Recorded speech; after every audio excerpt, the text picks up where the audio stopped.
Loved it, hated it. That sucked. Feedback is critical to improving our communication skills. But how do we do it right so it's meaningful? I'm Matt Abrahams. I teach strategic communication at Stanford Graduate School of Business. And welcome to Think Fast, Talk Smart, the podcast.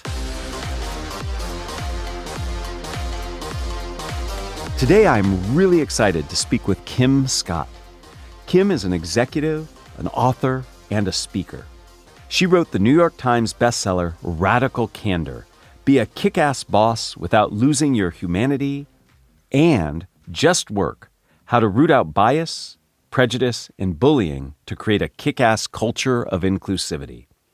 Kim also held important senior leadership and development roles at Google and Apple, and she's also an executive coach. Welcome, Kim. I'm super excited to talk to you, and our former guest and friend, Bob Sutton, speaks super highly of your work. Shall we jump in? Let's do it. Thanks so much for having me. Awesome. To begin, can you share your definition of radical candor? Sure. Radical candor is just caring personally and challenging directly at the same time. And that caring and challenging don't sound so radical. So why do I call them radical? They're radical because they're rare. And as an explanation of why they're rare, I want to explain what happens when we fail on one dimension or another. Mm-hmm. So in order to do this, I love a good visual. So I'm going to draw in words a 2x2 framework. On the vertical axis is care personally. On the horizontal axis is challenge directly. So when you do both in the upper right-hand quadrant, that's radical candor. When you challenge directly, but you fail to show that you care personally, that is obnoxious aggression. And obnoxious aggression is a big problem. It's a problem because it hurts other people. It's a problem because it's a waste of breath. If I am obnoxious to you, if I'm a jerk to you, you go into fight or flight mode and then you can't hear what I'm saying. But it's also a problem because I don't know about you, but for me at least, when I realize I've acted like a jerk, when I realize I've landed in the obnoxious aggression quadrant, it is not my instinct to go the right way on the care personally dimension. Instead, it's my instinct to go the wrong way on challenge directly. And then I wind up in the dreaded bottom left-hand quadrant, in the worst place of all, manipulative insincerity. If obnoxious aggression is front stabbing, manipulative insincerity is backstabbing. It's where manipulative insincerity is where political behavior, it's where, all of the worst passive-aggressive behavior, all of the worst kinds of behavior creep in. And it's also where there's a lot of drama. There's drama in obnoxious aggression. There's drama in manipulative insincerity. If you watch The Office, you're going to see a lot of episodes about both of those things. But it's not where the most mistakes get made. It's just where the drama is. The vast majority of us make the vast majority of our mistakes when we do remember to show we care personally. So we're now in the upper left-hand quadrant because we're failing to challenge directly. So we're caring, but we're not challenging. That I call ruinous empathy. And that is what happens when we don't tell someone something they'd be better off knowing in the long run because we don't want to hurt their feelings. That is perhaps the best definition of a concept we've had on this podcast. It's very clear to me. And I am curious to learn where that came from because I think it had to do with filler words. I learned about all this shortly after I moved to California to take a job at Google. And I had to give a presentation about how the AdSense business was doing to the founders and the CEO. And I walked into the room, and there in one corner of the room was one of the founders on an elliptical trainer, wearing bright blue toe shoes, stepping away, and also wearing a bright blue matching, super tight spandex unitard. Not what I was expecting or frankly wanting to see in the room, And there in the other corner of the room was the CEO doing his emails like his brain had been plugged into the machine. So probably like all of your listeners in such a situation, I felt a little bit nervous. How was I supposed to get these people's attention? Luckily for me, the AdSense business was on fire. And when I said how many new customers we had added over the last couple of weeks, the CEO almost fell off his chair. What did you say? This is incredible. Do you need more marketing dollars? Do you need more engineers? So I'm thinking that the meeting's going all right. Yeah. In fact, I now believe that I am a genius. And I walked out of the room when the meeting was over. I walked past my boss, and I'm expecting a high five, a pat on the back. And instead she says to me, why don't you walk back to my office with me? And I thought, oh, wow, I screwed something up. I'm sure I'm about to hear about it. And I wasn't totally dreading hearing about it because she had already multiple times solicited feedback from me and seemed to really appreciate it. So I knew that she kind of thought of feedback as a gift. But of course, that didn't help that much. I was still nervous. So we start off walking, and she starts by telling me about the things that had gone well, not the things that had gone badly. But of course, not really in the feedback sandwich, but really seeming to mean what she said. But of course, all I wanted to know was what I had done wrong. Eventually, she said to me, you said a lot in there. Were you aware of it? And with this, I breathed a huge sigh of relief, because if that was all I had done wrong, who cared? Right, And I kind of made a brush-off gesture with my hand. And she looked at me again and she said, I know this great speech coach. I bet Google would pay for it. Would you like an introduction? And once again, I made this brush-off gesture with my hand. I said, I know, I'm busy. I don't have time for a speech coach. Didn't you hear about all those new customers? And then she stopped. She looked me right in the eye and she said, I can tell when you do that thing with your hand that I'm going to have to be a lot more direct with you. When you say every third word, it makes you sound stupid. Now, she's got my full attention. And some people might say it was mean of her to say that I sounded stupid. But in fact, it was the kindest thing she could have done for me at that moment in my career. Because if she hadn't used just those words with me, and by the way, this is a really important point, she never would have used those words with other people on her team who were perhaps a better listener than I was. Right. But with me, she knew me well enough to know that if she didn't use just those words, I never would have gone to see the speech coach. And I wouldn't have learned that she was not exaggerating. I literally said every third word. And this was a big shock to me because I had been giving presentations my whole career. I had raised millions of dollars for 2 different startups giving presentations. I thought I was pretty good at it. Right. This almost got me to thinking. It was almost like I had gone through my whole career with a giant hunk of spinach between my teeth. Right. And nobody had the common courtesy to tell me it was there. And it got me to thinking, why had no one told me? But also, what was it about my boss and her leadership style that made it so seemingly easy for her to tell me? And as I thought about her leadership style, I realized it boiled down to these 2 very simple things: care personally and challenge directly. How did I know that she cared about me, not just as an employee, but as a human being?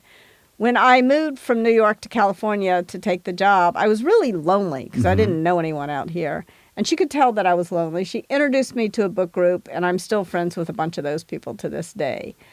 When about a couple of months after I took the job at Google, my father was diagnosed with late-stage cancer. And I was devastated, and she knew I was devastated. And she said, Kim, you need to get on a plane, fly home to Memphis. You need to be with your family right now. Your team and I will sit down and write your coverage plan. That's what great teams do for one another. We've got your back. And those were the kinds of things she didn't do just for me. She did for everyone who worked closely with her. But of course, she couldn't do those kinds of things for all 5,000 people in her organization. No matter how talented a leader is, sort of relationships don't scale. Right. But culture does scale. When a leader treats their direct reports with that kind of care, it's much more likely in turn that their direct reports are going to treat their direct reports with that kind of care. And that does create a culture of caring. But of course, it wasn't all sunshine and roses. I also knew beyond the shadow of a doubt that if I messed up, she was going to tell me in no uncertain terms so that I could fix it. And that really was all there was to it. Absolutely. So I love that you had a direct experience that was sort of your epiphany to look into that. And I have to comment and compliment you. No ums and uhs in that entire story. So I'm curious to get very tactical in how you give the feedback, you referred to the feedback sandwich where you say something positive, then the real crux to the feedback, and then you say something positive. What's the structure or advice you give in Radical Candor for giving feedback? Yeah. I think the first thing to remember is you should never start by giving it. You should start by soliciting it. Like there's a real order of operations to Radical Candor. And that's not to say this is like some kind of Six Sigma process. This is something you can do in one conversation. It's fast. It's free. All it takes is enormous emotional discipline. Right. That's what's in short supply, I think. Right. But remember that you don't want to dish it out before you prove you can take it. You always want to start by soliciting it. Okay. And then you want to give it. But one of the mistakes, I think, that I've made in the way I talk about, I'll be self-radically candid for a moment, is that I often leave people with the sense that Radical Candor is all about the boss criticizing the employee. And it's not. It should always start with soliciting. And then the next step is to give praise, not criticism. Again, not in the feedback sandwich sense of the word, but in the gratitude sense of the word, in the generosity sense of the word. You want to make sure that you're taking a beat to give voice to the things you appreciate about working with this person. And not one beat, but a beat, on a daily basis, a daily beat. You want to focus on the good stuff. And then when it comes time to offer the criticism, so if now you've solicited it, you've given voice to what you appreciate, and this can happen in one conversation or multiple. But once you've done that, now you've kind of gotten yourself into the right frame of mind to give criticism that is helpful. You want to state your intention to be helpful. You want to make sure that you're being humble. You could be wrong. Omniscience is not a requirement for Radical Candor, thank goodness. Right. You could be wrong, and that's okay. The reason why I call it candor and not truth is that, to me, candor kind of implies a dialogue. It's here's how I understand the situation. I also am curious to know how you understand the situation. We're going to talk about it. And then you want to offer both praise and criticism sort of immediately. If the purpose of praise is to tell a person what to do more of, the purpose of criticism is to tell them what to do less of, why wait, right? It doesn't do any good. And also, I find in the case of criticism, if you wait, it kind of piles up. We're in Silicon Valley. People talk a lot about technical debt. Here, I think sometimes we have feedback debt. And feedback debt, what happens is it winds up exploding kind of in unpredictable ways. In the before times, I used to say had these conversations in person. Now that's often impossible. But I think you want to have these conversations synchronously. You don't want to send a text. Slack is a feedback train wreck waiting to happen, because Slack is often like public criticism in writing, asynchronous. Like it hits all the wrong notes. So you want to make sure that you're having a conversation with the person. And there's evidence that it's better to pick up the phone and just have a voice conversation and not do a video conversation. You also want to make sure that you're praising in public, criticizing in private, and that you're not giving somebody praise or criticism about their personality, right? Instead, you want to focus on having a growth mindset, giving people praise and criticism about things that they can either do more of or do less of. So the best way I know of to do that is to think about your praise and your criticism in terms of context, observation, result, next steps. So in the meeting, when you said every third word, it made you sound stupid, go visit the speech coach. Or in the meeting, when you offered both sides of the argument, it earned you credibility, do more of that. So those are some thoughts. Now, but you're not done. Next step, so you solicited it, you gave praise, you gave criticism. Now you got to gauge how it lands. Because again, it's a dialogue, not a monologue. Although I feel like I'm giving a monologue right now. You're doing a great job. We're learning a lot. I'm learning a ton. Yeah. So there's a process. Yes. And within the process, there's a structure. You start by soliciting feedback, asking for feedback about yourself.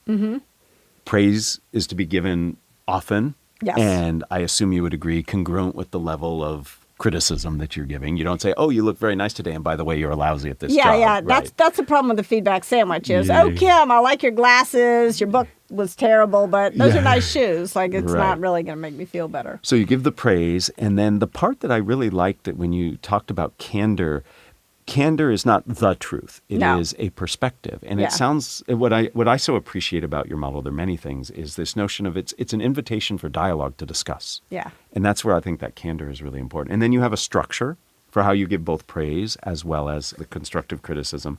And then you have to check for how it lands. And I think that's very useful. And it can be very helpful to have a process to, not only because it helps get you from A to B, but it helps you think about what needs to be said. Yeah. And that's really important. You mentioned emotions and an emotional deficit. Yes. Emotion often looms large, especially in constructive criticism. What advice and guidance do you have for handling our emotions? Like, you've done something that frustrates me, and I want to share that, but I know that can get in the way, or I don't want to invoke emotions that are negative in you because I think that'll get in the way. How do we deal with emotions? I think one of the things that has been really helpful to me is to think about when we communicate on an emotional plane and a rational plane at the same time. And very often we tend to try to pretend like the emotional plane is somehow not fair game, especially at work. And the problem is if you ignore the emotional signals that your own body is sending you Yeah. or that the other person is sending you, then you're just not going to communicate very well. So I think part of it is to remember that emotion has to be a part of this equation. If you try to show up at work like some kind of robot, you're never going to go very high on the care personally dimension, you know? Right. Very often, if the other person is sad or mad, that is your cue to go up on the care personally dimension. But if you're like me, it's probably not your instinct. If the other person seems sad, it is so tempting for me to zoom over to ruin a sympathy and Right. to say, it's okay. It's no big deal. It doesn't really Right. matter. But it's not okay. And it is a big deal. And it does really matter. That's why I just said it, you know. Right. And so if I do that, then I leave the person both sad and confused. Right. And that's not kinder, right? Right. So the right thing to do in the face of someone else's upset is to try to pause for a moment and to say, I don't think I said that very well. How might I have said it better? To maybe back up and start soliciting some feedback. But what do you do if the other person is not sad, but they're mad? Maybe they start yelling at you, you Yeah. know? It's pretty hard to care personally about someone who is yelling at you. Right. If you're like me, it's your instinct either to start yelling back and wind up in obnoxious aggression or to creep over to a kind of self-protective, manipulative insincerity. Right. And that's normal. It doesn't mean you're a lesser mortal or incapable of feedback. It just means you're human. And so, first of all, extend some grace to yourself. But then try to move up on the care personally dimension. And one of the things that I try to tell myself in those moments is, when furious, get curious. Oh, I like So that. if someone's mad, I'm getting mad back. I try to take a deep breath. If I have a bottle of water, I'll unscrew the top, take a sip of water, and I try to figure out, like, what has gone wrong here? Like, why is this person so upset? And don't blame yourself. One of the things that often happens, I'll be coaching someone and helping them prepare for a conversation that they're kind of dreading, and they'll call me up and say, I totally messed that one up. Either the person started crying or the person started yelling. And that doesn't mean, the fact that the other person got emotional does not necessarily mean that you messed up. It means that they're having an emotion. And your job is not to control that emotion. Your job is to remain present for that emotion and to remain caring about that person for that emotion. Now, there's another thing that could happen other than the person gets sad or mad. Other times, and remember, it is your job to go north, to choose the right vector on the radical candor 2x2 and to move up on care personally. But that's not the only emotional response that the Right. person may have. The person may do to you what I did to my boss in the story. They may brush you off. Mm-hmm. Right. And when that happens, it's your job to keep going out on the challenge directly dimension, probably further than you're comfortable going. Sure. Right? And that is hard for a lot of us. In fact, when I was writing Radical Candor, I sent that story to my boss, and she said, "Gosh, did I really say you sounded stupid? I'm so sorry. That sounds so mean." So even she wasn't that comfortable with it. Clear is kind, as Brene Brown says. The kindest thing she could have done for me is to keep going on that challenge directly dimension. And she, as you notice, she tried 3 times. Right. And that is often true, that you have to try more than once. And often it takes more than one conversation to get through to someone. And that doesn't mean they're shut down to feedback necessarily. It just means communication is really hard. Right. So many rich ideas in there. When it comes to emotion, I heard you say, and I rightly believe this, that it's normal and natural. Mm-hmm. We have to honor it. We don't try to hide it or overproject it. We need to take time to reflect in the flare up of an emotion that I personally feel, and I'm sure others feel the same way. When things get heated, I want to adjust and I'm agitated in that moment. And it sounds like being present, stepping back. I love when people get furious, get curious. So really introspect, but also ask. But not only when the other person is furious, when you yourself are furious. Because if you get mad at me and start yelling, I'm probably going to get mad back. Yes. The anger is very reflective. One of the challenges many people have in part of that process you talked about is actually asking for feedback. It can be hard. Yeah. And when it comes to soliciting feedback from others, we've had 2 different guests bring this up on their own. I didn't initiate it. Bob Cialdini and Jonah Berger both talked about research that looks at how you ask for feedback. The words you use matters. And I know that something that's important for you is that you ask for guidance. You don't actually use the word feedback as much. Can you share a little bit about how we can best ask for that feedback? Yes, because if you say, "Do you have any feedback for me?" you are wasting your breath. I can already tell you the answer. Oh, no, everything's fine. Unless you have teenage children, nobody in your life wants to give you feedback. Your teenage kids are delighted to provide this service for you. If everyone actually listening can unless you're driving, don't do this if you're driving, but if you have a pen and paper handy, write down what your question is. And there's a few elements to a good question. One is it's got to sound like you, not like me. So I'll tell you my question, but don't write my question down, because if you sound like Kim Scott, people won't believe you want to know the answer. So the question I like to ask is, what could I do or stop doing that would make it easier to work with me? Mm-hmm. And the reason why I like that question is it's pretty open. It allows, there may be things I'm not aware of that the person wants to tell me that I haven't created a space for them to tell me. The other important thing about that question is that it can't be answered with a yes or a no. Right. It's not enough when you're soliciting feedback actually to have a good question.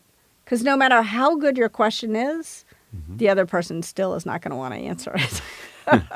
So the next step, there's 4 steps, I think, to soliciting feedback. The next step is really to make sure that you're embracing the discomfort, that you sort of close your mouth and count to 6. I only made it to 3 just there. Neither one of us could stand it anymore. We couldn't. That's right. So 6 seconds is a really long time. Sure. The other person will probably tell you something if you can manage to remain silent for 6 seconds.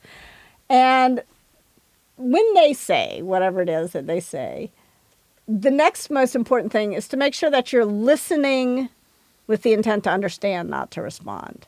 Because even though you just solicited feedback, when you get it, you're probably going to feel a little bit defensive. It might sting a little bit.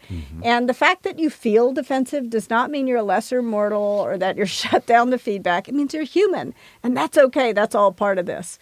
So what you want to do is try to ask a couple of follow-up questions. So, for example, my daughter said to me at breakfast one morning, "Mom, I wish you were not the radical candor lady."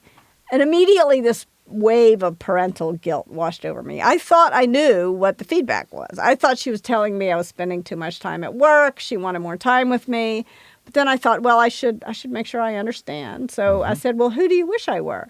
And she said, I wish you were the lady who minded her own business. So totally different kind of feedback. So you want to make sure you're asking some follow-up questions and you really, again, getting curious. You can also get curious when you feel defensive. It's a great emotion to try to find your way to. Right. And then last but not least, you got to reward the candor. So 4 steps. You had to come up with your question. You had to embrace the discomfort.